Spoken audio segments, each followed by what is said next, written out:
Hi all, just want to show you what's involved in a solar installation from start to finish.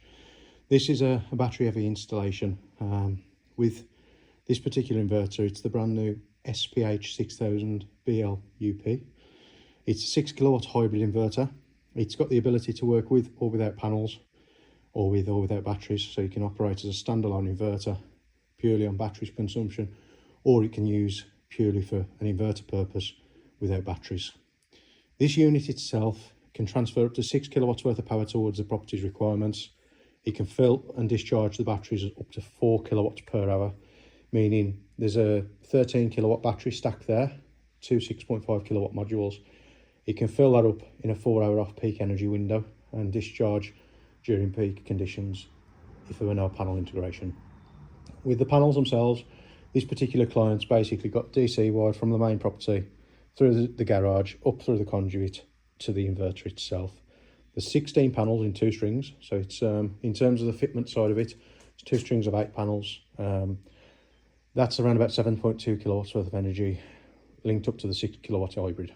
What that means is the energy can be transferred up to 6 kilowatts per hour towards the property's requirements at any one given time. The solar will always prioritise house usage as first primary source.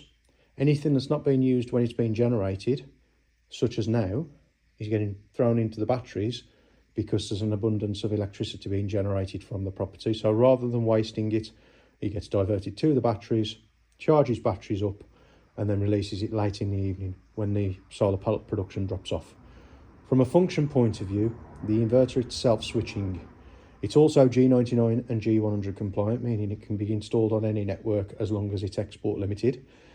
We can program the export limit in accordance to the grid demands. This particular client's got the permission for a 6 kilowatt hybrid installation, but we've got to restrict the output value to 2 kilowatts or export limit it basically.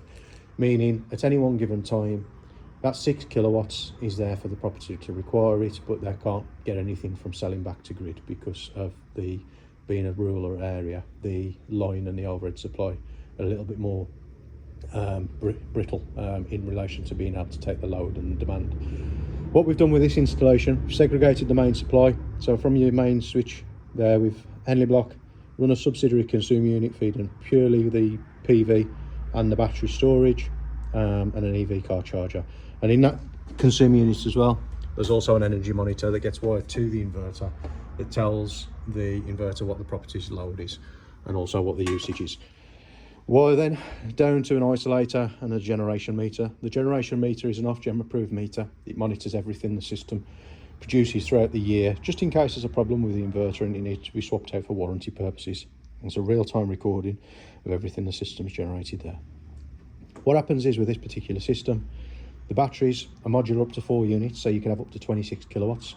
It's all internet biased as well, so it's app-based control function, meaning it can be charged up on and off grid in terms of the functionality. So it has got the ability to operate as grid backup, and it's all remotely monitored. So with the installation itself, as long as there's a network connection or there's a means of access to a network, the inverter can be monitored remotely from anywhere in the world through an app-based control that monitors the inverter, the battery charge, the home's load, and the PV generation should it be there. That's also got a built-in fault diagnostic system, remotely monitors the interface, and it also issues firmware upgrades for maintenance, longevity and warranty purposes basically. From a manufacturing point of view, these have a 10-year product warranty on both the inverter and the battery combined. So if there's any problems within that time frame, it's directly warranted by the manufacturer themselves, and Growatt are one of the world's biggest UK leading inverter manufacturers. So function wise, there's no concerns. We've been installing Growatt equipment since 2011. And obviously they're one of the longest serving and biggest inverter manufacturers that I've dealt with that aid and basically contribute towards their warranty terms should they need. With this system, we've wired it in a 6mm cable back up to the fuse board, meaning obviously we can achieve up to 6 kilowatts worth of export, which is the cable's capable of carrying 7.2. And from a load point of view, you can see here you've got panel production, what's going into the battery and what's going towards the property. There's nothing going towards grid because obviously the property is consuming it and the difference is going into the batteries, which is why the batteries are flashing. We have to also install now external fuse isolation for the batteries, purely because obviously ultimately they're an aluminium chassis or a metal chassis. They can become live in the event of fault. So each one of the batteries are earthed back to the main incoming supply basically. So from a functional point of view, this is a fully fledged, fully grid compliant installation, comprising of 16 panels, 13 kilowatts of storage, purely to meet load requirements of the property.